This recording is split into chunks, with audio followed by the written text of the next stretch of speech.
सो IDFC first bank, जैसे next HDFC bank भी बोला जाता है मार्केट में, तो इसका स्टॉक क्यों गिर रहा है पिछले कुछ दिनों से, तो इस टॉपिक पे आज हम बात करेंगे।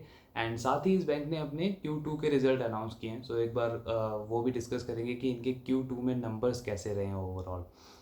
सो IDFC फर्स्ट बैंक का अगर आप स्टॉक देखें तो लास्ट मंथ में इस स्टॉक ने ऑल टाइम हाई अपना रजिस्टर किया है।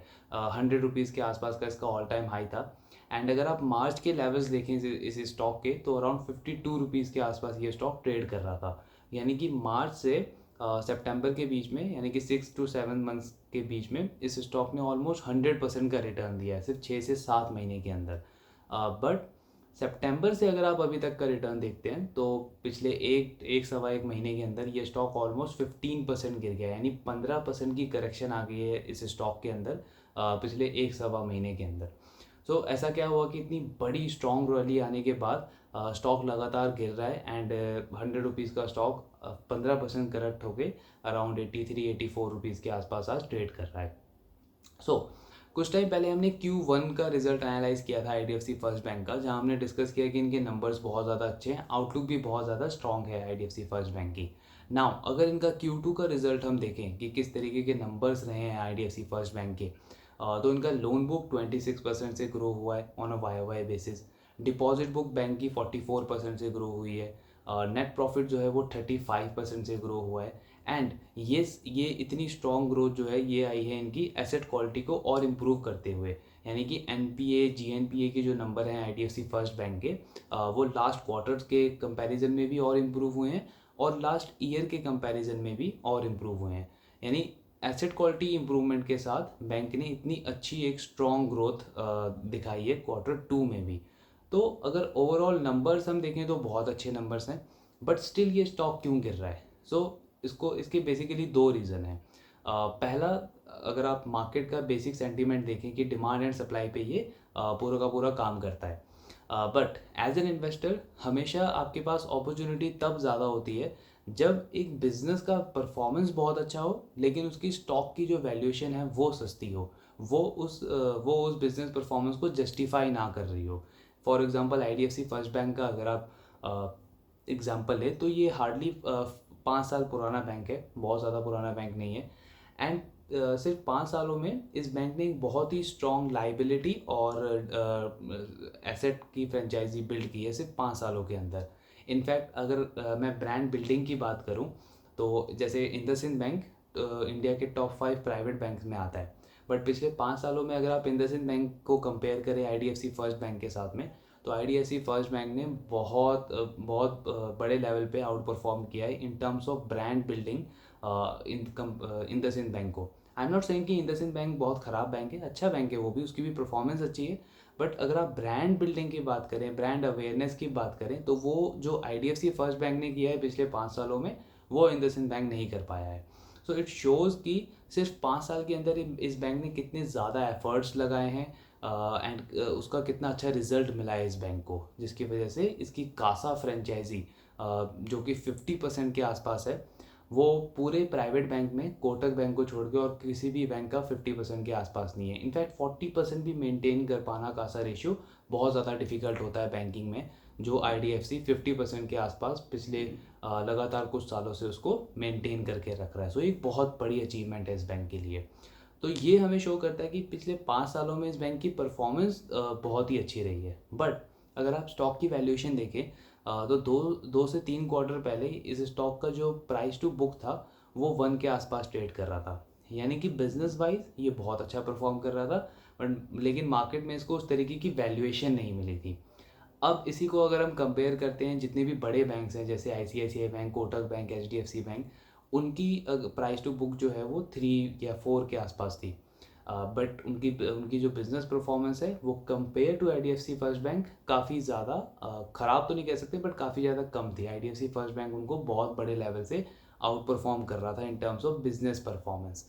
तो बिजनेस परफॉर्मेंस में IDFC फर्स्ट बैंक उनको आउट परफॉर्म कर रहा था, लेकिन valuation wise IDFC first bank 3 to 4 times सस्ता था कंपेयर टू ICICI या कोटक। तो ये एक बहुत बड़ा अपॉर्चुनिटी था एक इन्वेस्टर के लिए कि वहाँ पे वो ये गेम प्ले कर सकते थे, एक ऐसा बिजनेस ले सकते थे जो वैल्यूएशन वाइज बड़े बैंकों से 3 से 4 गुना सस्ता है, लेकिन परफॉर्मेंस वाइज वो बड़े से बड़े बैंक को भी बहुत बड़े मार्जिन से बीट कर रहा था लगातार। एंड वहाँ पे हमने देखा कि स्टॉक की री रेटिंग होना स्टार्ट हुई, क्योंकि वो परफॉर्मेंस जो है IDFC फर्स्ट बैंक की वो उन्होंने मेंटेन रखी quarter by quarter. And we saw कि जो इतने सालों की उसकी परफॉर्मेंस थी उसको मार्केट ने रिवॉर्ड किया, एंड 6 to 7 मंथ्स में ये स्टॉक जो है वो ऑलमोस्ट 100% रिटर्न दे गया पिछले 6 से 7 महीने में। बट अब गिरा क्यों है ये? इसका सबसे पहला रीज़न भी यही है, क्योंकि वो जो वैल्यूएशन का गैप था जो उस टाइम पे ऑलमोस्ट 3 to 4 टाइम था, वो अब वैल्यूएशन का गैप काफ़ी ज़्यादा कम हो चुका है। आज अगर आप IDFC फर्स्ट बैंक का प्राइस टू बुक रेशियो देखते हैं वो 2.2 2.3 के आसपास है। एंड HDFC बैंक या बड़े बैंक का प्राइस टू बुक देखते हैं तो वो 3 के आसपास है। यानी वैल्यूएशन गैप अब उतना ज़्यादा नहीं रहा जो आज से 3-4 क्वार्टर पहले था। दूसरा, IDFC फर्स्ट बैंक की परफॉर्मेंस भी अगर आप देखें तो पिछले कुछ क्वार्टर तक, इनफैक्ट लास्ट क्वार्टर में भी इनकी जो प्रॉफिट ग्रोथ है वो 70%, 80%, इनफैक्ट कुछ क्वार्टर में 150% की प्रॉफिट ग्रोथ इनकी आ रही थी हर क्वार्टर में। वो इस क्वार्टर में कम होकर के 35% आई है। यानी कि बैंक की खुद की जो ग्रोथ है, जो पेस ऑफ ग्रोथ है, उसमें स्लो डाउन आया है धीरे धीरे।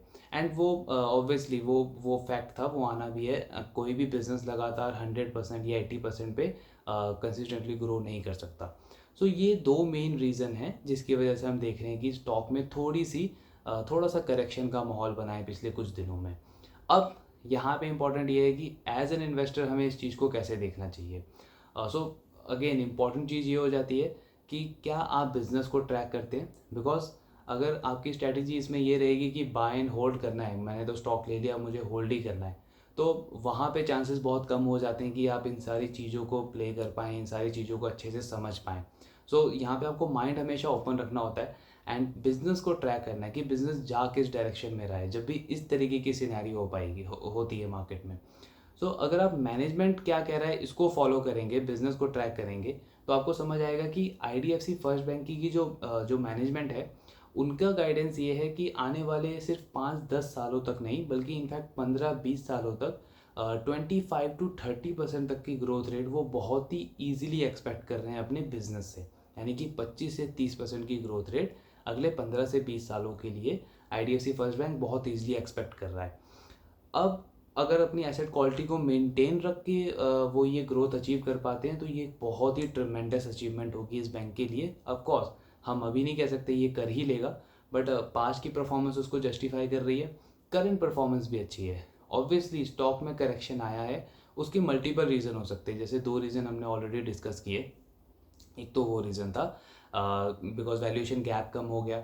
दूसरा, स्टॉक बिजनेस की जो ग्रोथ थी उसमें थोड़ा सा स्लो डाउन आया है। तो बीच में ऐसे पीरियड जरूर आएंगे, लेकिन आपको यहाँ पे अपना थीसिस बिल्ड करना होगा कि आपकी एक्चुअल थीसिस क्या है जिसके बेसिस पे आप एक स्टॉक में इन्वेस्ट कर रहे हैं।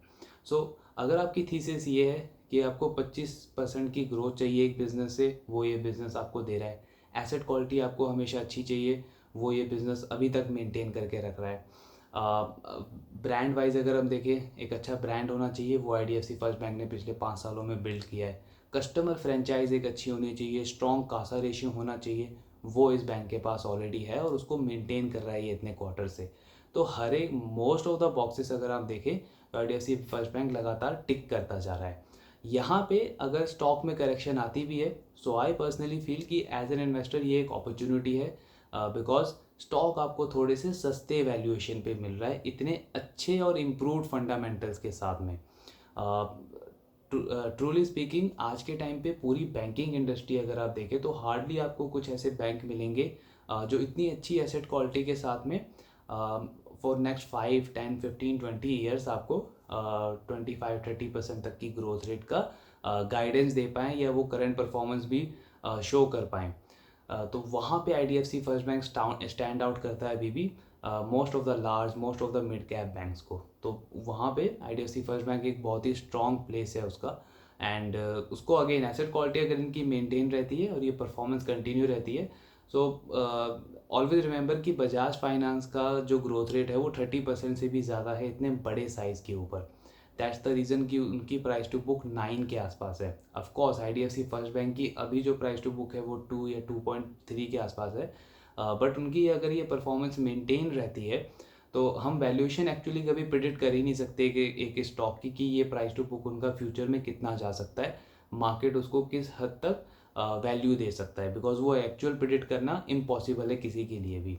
आप सिर्फ एक चीज़ कैलकुलेट कर सकते हैं कि बिजनेस का जो फंडामेंटल है क्या वो स्ट्रॉन्ग है, और जिस थीसिस पे आपने इन्वेस्ट किया है उस स्टॉक में क्या वो अभी भी कंटिन्यू है, कांस्टेंट है। दोनों चीज़ें मुझे ऐसा लगता है पर्सनली कि दोनों चीज़ें अभी भी कांस्टेंट हैं, एंड इस बिज़नेस की ग्रोथ विजिबिलिटी बहुत स्ट्रॉन्ग है आने वाले टाइम के लिए। सो इस तरीके के स्टॉक के लिए जब ऐसी करेक्शन आए, आई ऑलवेज बिलीव कि ये एक अपॉर्चुनिटी है इन्वेस्टर के लिए। सो ये ओवरऑल एनालिसिस था हमारा आईडीएफसी फर्स्ट बैंक का स्टॉक क्यों गिर रहा है, क्या रीज़न है उसके पीछे, इनके रिजल्ट किस तरीके के रहे हैं Q2 में, एंड ऑफ कोर्स आउटलुक कैसा रह सकता है इस बैंक का आने वाले टाइम में। आई होप ये वीडियो आपको अच्छा लगा होगा। इन केस अगर आपको कोई भी डाउट हो so please let me know in the comment box.